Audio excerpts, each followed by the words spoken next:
Good evening and सत श्री अकाल टू एवरीवन। गिल्ज मेंटोर दे ऑफिशियल यूट्यूब चैनल ते मैं तुहाडा सारिਆਂ ਦਾ ਵੈਲਕਮ करदा हाँ। अज दे सैशन की गल करते हैं, बहुत ही इंपॉर्टेंट और बहुत ही खूबसूरत रहने वाला है।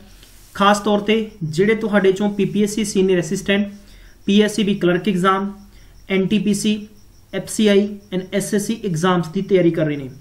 रीजनिंग द लाइव सैशन यानी रीजनिंग की क्लास अज होएगी 19, जो पेपर के संदर्भ में बहुत ही इंपॉर्टेंट और बहुत ही खूबसूरत एक टॉपिक है, जिथों कि तुहानूं पेपर दे विच मैक्सीमम 5 तो 7 क्वेश्चन देखने को मिलणगे। खास तौर पर दसना चाहांगा कि मार्कफेड के पेपर की तैयारी कर रहे उन्होंने लिए भी बहुत इंपॉर्टेंट सैशन रहेगा। जेकर तुसीं चाहुंदे हो कि ऐदां ही तुहाडे तक गिल्ज मेंटोर सरकारी नौकरी के संबंधी तुहानूं बिल्कुल फ्री दे विच प्रिपरेशन करवांदा रहे, तो तुसीं इस चैनल नूं अज ही सबसक्राइब कर लो। सबसक्राइब करने दे नाल बैल आइकन नूं प्रेस करना बिल्कुल भी नहीं भुलना।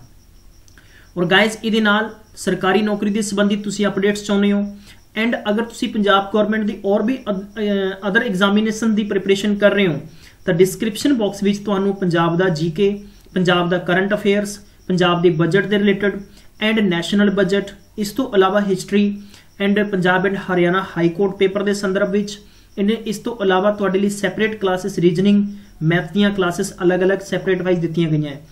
तुसीं डिस्क्रिप्शन बॉक्स में क्लिक करके वो सारे लैक्चरस देख सकते हो।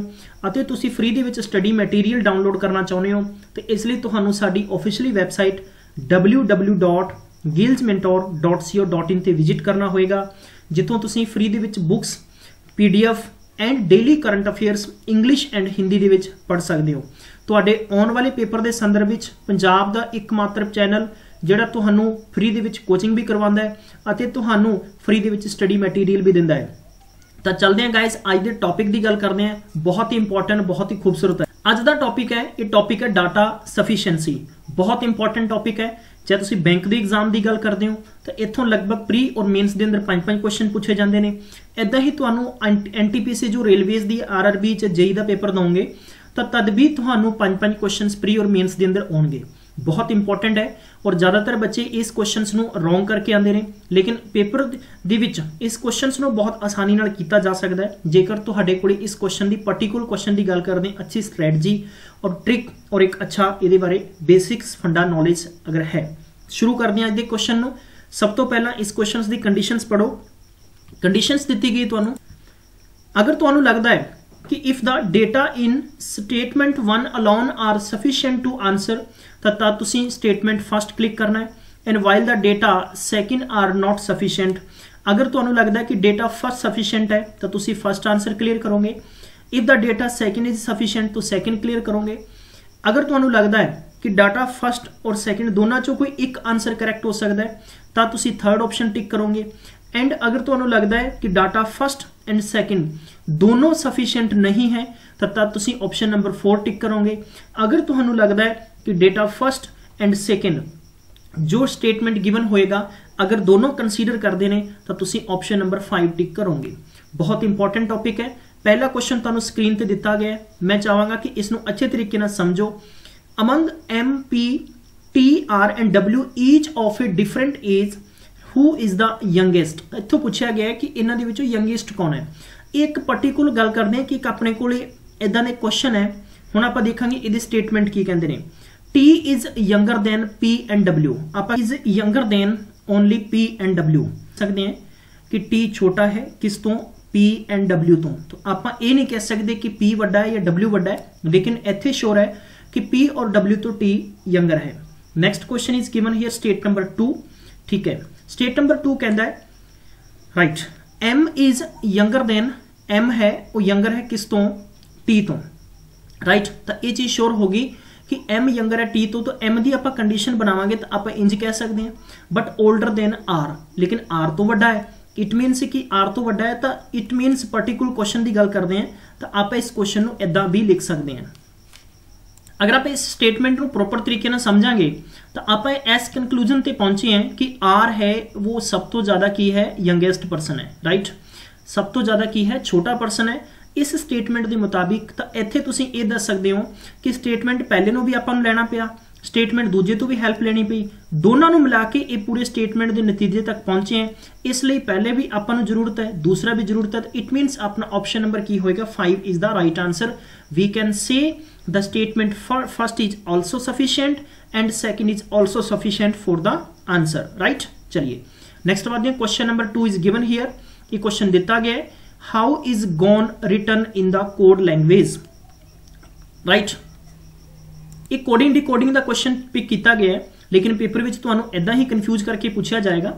You will be gone E written, ठीक है, इसनू आपां यू विल बी गॉन है, इसनू पर्टिकुलर एक कोड बना के दिता गया का पा नी सा। सो आपां देखांगे दोनों चों कॉमन की, विल कॉमन है, बी कॉमन है, राइट। तो आपां कह सकते हैं कि फर्स्ट दे विचों आपां कॉमन देखांगे, we have A K common and second is नी common. So we have A P A and S A. So second we have A J A and D A, जो ऊपर बिल्कुल भी मैच नहीं करते, लेकिन आपां नूं इत्थे पर्टिकुलर क्वेश्चन पूछा गया है कि गोन दा स्टेटमेंट दसना है। तो सो आपां कह सकते हैं कि जे और डी ए नाल कोई लेना देना नहीं है, अपने कोल की है पी है, right, and second we have S A. तो पी ए और एस ए दे विचों आपां श्योर नहीं है, आपां श्योर नहीं है कि आंसर पी होएगा या एस ए होएगा। सो इस क्वेश्चन के मुताबिक ना तो स्टेटमेंट फर्स्ट कंसीडर करता है, ना ही स्टेटमेंट सेकंड कंसीडर करता है। So first is also wrong, second is also wrong. तो आप नतीजे तक पहुंचे कि ऑप्शन नंबर 4 बिल्कुल करैक्ट होएगा। कन्फ्यूज नहीं होना गाइज, तुसी सोचते होंगे सर ने ऑप्शन 4 कित्थों लिखा है, क्योंकि इस जिन्ने भी क्वेश्चंस ने इन्हां दी स्टेटमेंट जो आंसर्स है ऊपर दिते गए ने। चौथा पढ़ सकते हो कि if the data given in the both statements first and second together are not sufficient to the answer the questions, अगर मतलब ये दोनों लिए सफिशिएंट नहीं है तो तुसी आंसर नंबर 4 इदा टिक करोगे। तो question number 3 is given here. जल्दी ने कोशिश करांगे, जल्दी नु कोशिश करो अपनी वर्कशीट ते या तुसी इस पर्टिकुलर सैशन नु देख रहे हो तो कोशिश करो इस अच्छे तरीके नाल समझण दी। On the which day of week starting from Monday to ending Sunday same in the week, right, did Sushant visit Chennai. Chennai किदों विजिट किया सुशांत ने? पहला स्टेटमेंट दिता है Sushant visited Chennai 2 weeks after his brother visited Chennai, ठीक है। तो चेन्नई यानी कहने का मतलब कि यदि ब्रदर दे 2 दिन बाद यानी आफ्टर 2 डेज बाद सुशांत ने विजिट किया है, राइट। तो आप इथों एक ये सेंस समझे हैं भी लाइक अगर आप कह सकते हैं कि अगर मंडे नूं यदि ब्रदर ने विजिट किया तो इट मीनस 2 डेज बाद आप कह सकते हैं कि वैनसडे नूं या थर्सडे नूं ये सुशांत इत्थे गया सी। क्वेश्चन नंबर 2 मतलब state number 2 Sushant did not visit Chennai either on Wednesday और ऑन फ्राइडे।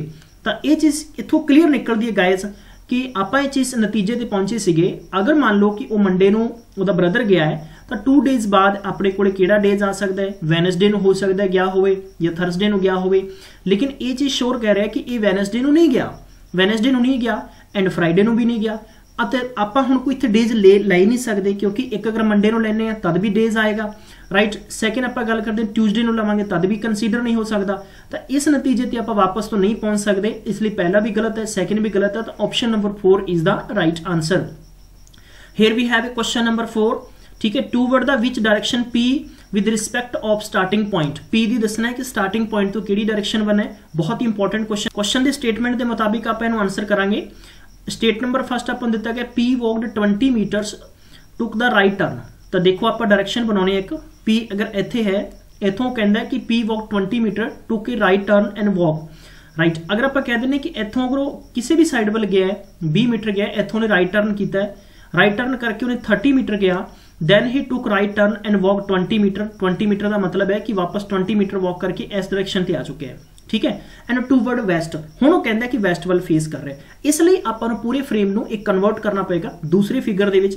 सो आपां इस हिसाब नाल बनाइए इस फिगर नूं ताकि आपां नूं दी वैस्ट डायरेक्शन क्लीयर हो जाए। तो इट मीनस ये कह सकते हैं कि ये 20 मीटर वॉक किया उन्हें लास्ट विच, तो हुण वो किधर देख रहे हैं? टूवर्ड द वैस्ट वाल देख रहे हैं, ठीक है। Walk turn to 20 meter toward west, मतलब वैस्ट वाल वॉक किया उन्हें, नीचे आप कह सकते हैं 20 मीटर वॉक किया है, उसने बिगनिंग कित्थों कीती होएगी, बिगनिंग भी पार्टिकुलर इस क्वेश्चन की बहुत इंपॉर्टेंट होएगी।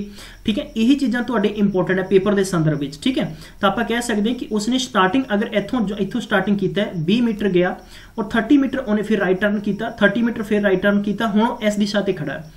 स्टेट नंबर 2 की कहंदा आपां नूं, P walked 30 meter, took a left turn and walk 20 meters, again took a left turn and walk 30 meter to the east. Now we have a to conclusion of the question.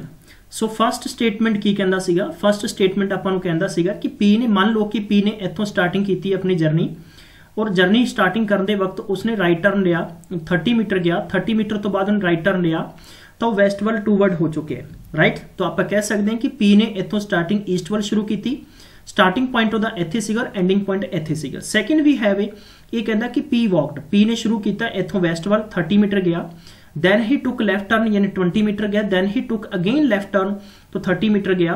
तो हुण वो बंदा किधर देख रहा है, आप कह सकते हैं कि पी की कंडीशन ईस्ट वाल है। सो पर्टिकुलर सेंस ने पूछा सी, अपन क्वेश्चन ने की पूछा सीगा कि toward which direction P with the respect of starting point तो आप कह सकते हैं कि इस तो भी स्टार्टिंग पॉइंट दसिया जा सकता है, इत्थों भी स्टार्टिंग पॉइंट दसिया जा सकता है, लेकिन ये नहीं कह सकते कि पहला सही है या ये नहीं कह सकते दूजा सही है। इस कंडीशन विच आपां की कवांगे, या तो पहला या दूजा, दोनों दी विचों कोई सेम पोजीशन नहीं बन रही कि पी दी स्टार्टिंग जो जर्नी सी वो नॉर्थ तो सी, वैस्ट तो सी, साउथ तो सी या ईस्ट तो सी। पर्टिकुलर आप क्वेश्चन के अगर कंक्लूजन कढ़ांगे तो किसी एक यानी एक स्टेटमेंट तो कढ़ सकते हैं। तो गाइस इत्थे आप अपना जो आंसर चूज करांगे वो ईदर चूज करांगे, ईदर का मतलब ऑप्शन नंबर 3 टिक करांगे भी किसी एक तो आप नतीजे ते पहुंच सकते हैं। आई होप जे तुहानू समझ आ रहा है, जेकर तुसी चाहुंदे हो कि तुहानू इदां ही पेपर के संदर्भ में प्रिपरेशन करवाते रहिए तो बस अगे मैक्सीमम टाइम तक शेयर करना बिल्कुल भी नहीं भूलना। राइट, बहुत अच्छा नहीं लगता क्योंकि जो स्टूडेंट्स नू असी फुल एफर्ट डाल असी पा के तुहानू टीच करते हैं तो उसके बावजूद अगर स्कोर अच्छा नहीं आना तो किते ना किते मायूसी वाली गल है। मैं उम्मीद करदा तुसी नेक्स्ट टाइम ध्यान रखोगे। इस पर्टिकुलर क्वेश्चन के अंदर पूछा गया के रिलेटेड टू जेड, के और जेड का रिलेशन दसना है, लेकिन according to statement Z and P are only sister of D. ये डी दी सिस्टर है, ठीक है, कौन, Z and P. What is saying question, Z and P are only sisters of D. तो सिस्टर का आप जेंडर नहीं दस सकते कि मेल है या फीमेल है, दोनों चो कोई एक हो सकता है, लेकिन ये श्योर है कि दोनों फीमेल है। Right, next D's mother is the wife of K's father. Very very important जी गाइज, समझने वाली गल इतनी इंपॉर्टेंट ये है, इस क्वेश्चन के दसिया गया कि जो डी की मां है, राइट, वो के दे फादर की वाइफ है। तो के दा फादर है, उसकी वाइफ हुई, इट मीनस ए के दी मदर हुई। तो आप कह सकते हैं कि के और डी का रिलेशन है। राइट, अगर के दा फादर है तो डेफिनेटली डी का भी फादर होया, इट मीनस के और जेड का रिलेशन है। तो आप इस नतीजे तक दोनों तो स्टेटमेंट तो अपन हेल्प मिल रही है। It means we can say the option number 4 is the sufficient answer, मतलब कि फर्स्ट भी कंसीडर करता है एंड सेकंड भी कंसीडर करता है। चलो गाइज, क्वेश्चन नंबर 6 का आंसर दो। Question number 6, right, question number 7, next is question number 8 and question number 9 and question number 10. So there are 5 question for you, यानी आपके लिए मैं 5 क्वेश्चन दे रहा हूं, टोटल मैंने 10 क्वेश्चन करवाए हैं। बहुत इंपॉर्टेंट है, मैं ये गारंटी से कह सकता हूं कि अगर आपने इस पूरे चैप्टर को अच्छे से समझ लिया तो बहुत आसानी के साथ बता सकते हैं। बस ऐदा ही आई होप थोनू प्रॉपर समझ आ गया होगा and thank you so much once and again maximum time तक शेयर करो, लाइक करना बिल्कुल भी नहीं भूलना। और यदा तुहानू PDF कल मिलेगा। मैं उम्मीद करदा किसी भी बुक नू फॉलो कर रहे हो उतों जरूर तुहाडे अच्छे स्कोर आउणगे। Thank you so much once again, take care, bye bye.